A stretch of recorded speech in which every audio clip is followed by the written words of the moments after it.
Bonjour à tous, aujourd'hui on va réaliser la deuxième partie de l'exercice exprimé en fonction de ln de 3.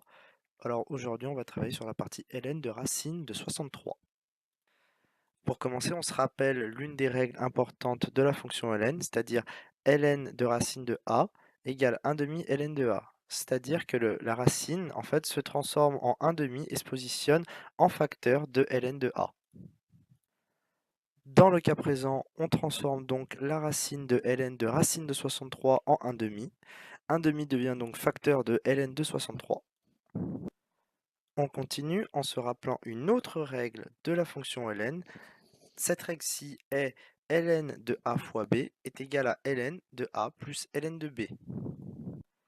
On sait que 63 est égal à 7 fois 9, on a donc ln de 7 fois 9, et comme on sait que ln de a fois b est égal à ln de a plus ln de b, on transforme donc le ln de 7 fois 9 en ln de 7 plus ln de 9. Le tout, bien entendu, est factorisé par 1 demi.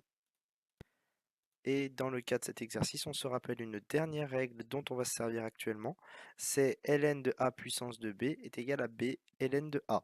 C'est-à-dire que la puissance de a se déplace et devient une multiplication qui se trouve avant le ln de a. On sait donc que 9 c'est égal à 3 fois 3. 3 fois 3 c'est une puissance, c'est 3 au carré.